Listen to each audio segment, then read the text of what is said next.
जय श्री कृष्णा। राधे राधे। स्वागत है आपका पार्वती पनमोली में। आज हम जानेंगे 2023 में छठ पूजा का महापर्व कब से शुरू हो रहा है, नहाय खाएं कब किया जाएगा, सूर्य पूजन व अर्घ देने का शुभ मुहूर्त कब रहेगा। तो आइए जानते हैं। छठ पूजा का महापर्व षष्ठी तिथि से 2 दिन पहले यानी चतुर्थी तिथि से नहाय खाएं से आरंभ हो जाता है और इसका समापन सप्तमी तिथि को पारण करके किया जाता है। छठ पर्व पूरे 4 दिनों तक चलता है। इस पर्व में मुख्यतः सूर्य देव को अर्घ देने का सबसे ज़्यादा महत्व माना गया है। तो आइए जानते हैं छठ पूजा की तिथियां, अर्घ देने का समय और पारण समय क्या रहेगा।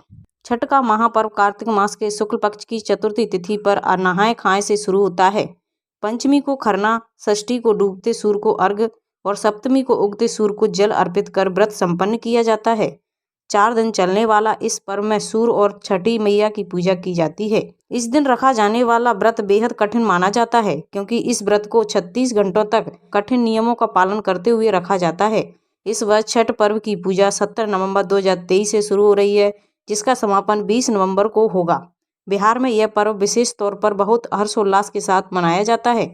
यह व्रत संतान की सुखी जीवन की कामना के लिए किया जाता है। छठ पर्व षष्ठी तिथि से 2 दिन पहले यानी चतुर्थी से नहाय खाएं से आरंभ हो जाता है और इसका समापन सप्तमी तिथि को पारण करके किया जाता है।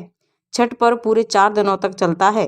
इस पर्व में मुख्यतः सूर्यदेव को अर्घ देने का सबसे ज़्यादा महत्व बताया गया है। तो आइए जान लेते हैं। आइए सबसे पहले जानते हैं नहाय खाएं की तिथि क्या रहेगी। छठ पूजा का यह महापर्व 4 दिन तक चलता है। इसका पहला दिन नहाय खाएं होता है। इस साल नहाय खाएं 17 नवंबर को है। दिन सूर्योदय 6:45 से होगा, वहीं सूर्यास्त शाम 5:27 पर होगा। बता दें कि छठ पूजा की नहाय खाएं परंपरा में व्रती नदी में स्नान करने के बाद नए वस्त्र धारण कर शाकाहारी भोजन ग्रहण करते हैं।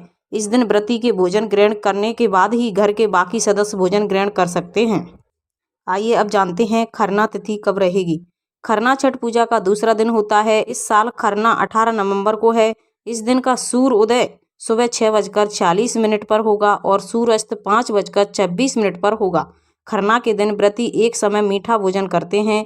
इस दिन गुड़ से बनी चावल की खीर खाई जाती है। प्रसाद को मिट्टी के नए चूल्हे पर आम की लकड़ी से आग जलाकर बनाया जाता है। इस प्रसाद को खाने के बाद व्रत शुरू हो जाता है। इस दिन नमक नहीं खाया जाता। आइए अब जानते हैं संध्या के समय सूर्य अर्घ का समय कब रहेगा। छठ पूजा पर सबसे महत्वपूर्ण दिन तीसरा दिन होता है। इस दिन संध्या अर्घ का होता है। इस दिन व्रती घाट पर आकर डूबते सूर्य को अर्घ देते हैं। इस साल छठ पूजा का संध्या अर्घ 19 नवंबर को दिया जाएगा। 19 नवंबर को सूर्यास्त शाम 5:26 पर होगा। इस दिन टोकरी में फलों, ठेकुआ, चावल के लड्डू आदि अर्घ के सूप को सजाया जाता है। इसके बाद नदी या तालाब में कमर तक पानी में रहकर अर्घ दिया जाता है। आइए अब जानते हैं उगते सूर्य को अर्घ देने का तिथि क्या रहेगी। चौथा दिन यानी सप्तमी तिथि छठ महापर्व का अंतिम दिन होता है। इस दिन उगते हुए सूर्य को अर्घ देने के बाद व्रत का पारण किया जाता है। इस साल 20 नवंबर को उगते हुए सूर्य को अर्घ दिया जाएगा। इस दिन सूर्योदय सुबह 6:47 पर होगा। इसके बाद ही 36 घंटे का व्रत समाप्त होगा। अर्घ देने के बाद व्रती प्रसाद का सेवन करके व्रत का पारण कर सकते हैं। यह एक ऐसा पर्व है जिसमें व्रती 36 घंटे तक निर्जला उपवास रखते हैं। वहीं अन्य पर्व में इतना लंबा उपवास नहीं रखा जाता। 4 दिनों तक चलने वाला छठ पूजा महापर्व की शुरुआत नहाय खाएं से की जाती है। इस दिन घर में शुद्धता का खास ख्याल रखा जाता है। छठ पर्व के दौरान लोग लहसुन और प्याज खाना छोड़ देते हैं। नहाय खाएं के दिन व्रती सहित पूरा परिवार कद्दू की सब्जी, चने की दाल, मूली आदि खाते हैं। इस साल 18 नवंबर को खरना है। इस दिन गुड़ और खीर का प्रसाद बनाया जाता है। इसके बाद व्रती 36 घंटे का उपवास रखते हैं। इस पर्व के प्रसाद को बनाने के लिए मिट्टी के चूल्हे का उपयोग किया जाता है। तो ये थी छठ पूजा के महापर्व की संपूर्ण जानकारी। उगते सूर्य को अर्घ देने का समय, डूबते सूर्य को अर्घ देने का समय, नहाय खाएं कब किया जाएगा, खरना कब किया जाएगा, ये संपूर्ण जानकारी अगर आपको अच्छी लगी हो तो प्लीज़ चैनल को लाइक, शेयर एंड सब्सक्राइब कीजिए। साथ में बेल आइकन को ऑन कर लीजिए ताकि जब भी लेटेस्ट वीडियो अपलोड करें उसकी जानकारी आपको सबसे पहले मिल जाए। और कमेंट में जय श्री कृष्ण अवश्य लिखिए।